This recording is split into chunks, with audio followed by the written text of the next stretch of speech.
everybody.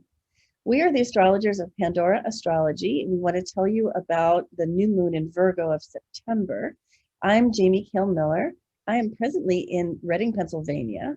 And with me is... Hey, I'm Julia Mijas in San Francisco. And so this new moon in Virgo, let me show it to you.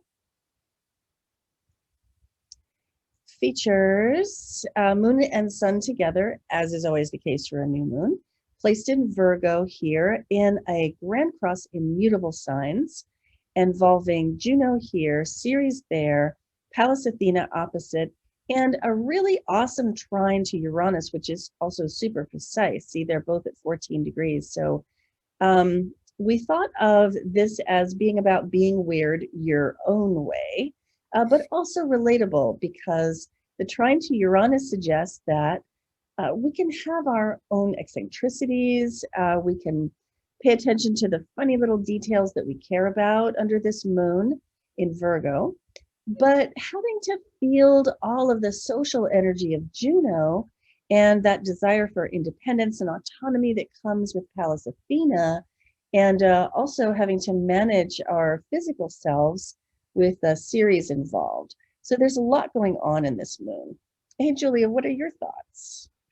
Wow, that grand mutable cross in asteroids, that is really something. I mean, when you have this much mutability like what we have here, I think that would require a certain degree of adaptability and flexibility, for this new beginning, because that's what every new moon is. So whatever new project that you might be taking on, anything that might be of a Virgoan kind of nature, because this is all happening in Virgo. So anything that requires organization and analysis, close attention to details, being of service to somebody else, anything that you might be starting off this month having to do with those themes, I think in order to sort of handle some of the challenges present in this grand cross, it will require a lot of flexibility and adaptability. Yeah, that is for sure. And you're going to have to pay attention to, things in your social life or any partnerships that you might be involved with, whether those would be personal or business, because of Juno's involvement. And it's fairly tightly squared, that moon. So Juno's really involved for that reason. And Juno has recently come out of its retrograde period. It's not quite clear of its retrograde span this year yet, but we've all been going through a lot in the last several months about finding ways to have more freedom in our relationships. Now, Ceres is involved too. It's a fairly tightly square 5-degree orb, that's tight enough to be getting on with for sure. And Ceres struggles in Gemini because this is its sign of fall. It doesn't like being in Gemini at all. And I think that's because Ceres, which is preoccupied with material world things, such as what's the state of health of my body? How's my diet and my digestion?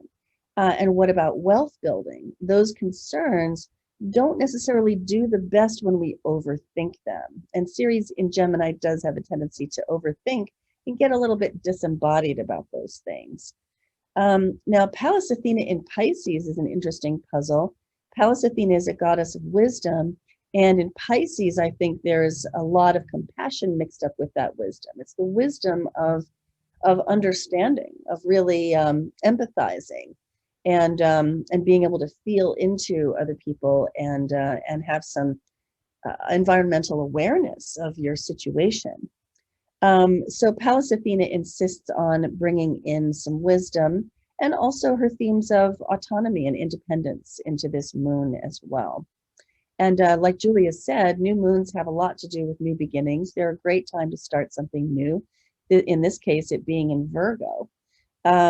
It's going to probably be something to do with work or handling details, or possibly to do with health routines, setting up a better health routines for oneself, or potentially, maybe a really big clean out. If you've been holding on to too many physical objects, this could be a time to start a project, maybe a month-long project until the next new moon, where you do some serious cleaning out.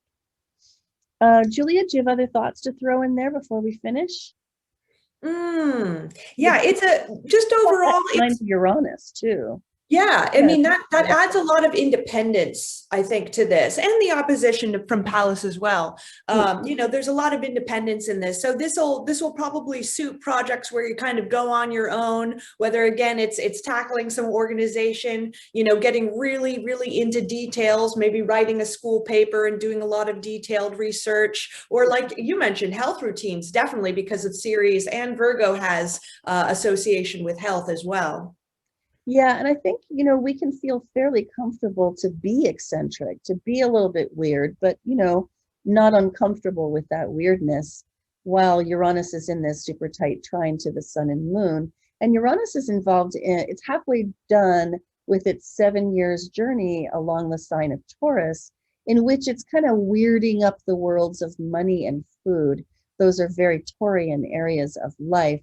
And so, we have a lot of interest in things like cryptocurrency and bizarre diets, which might be groundbreaking or might just be weird. Yeah. So some of that stuff might creep into this moon as well. Sure. Well, there you have it. I hope you enjoyed that video about the moon. You can always find good stuff like this on our YouTube channel, pandoraastrology.com, and our website, Pandora Astrology on YouTube, and our website, pandoraastrology.com, where you can find a monthly forecast and your horoscope will be there. And you can get readings or even take classes. And until next time, we'll see you around the cosmos. Bye-bye. Bye.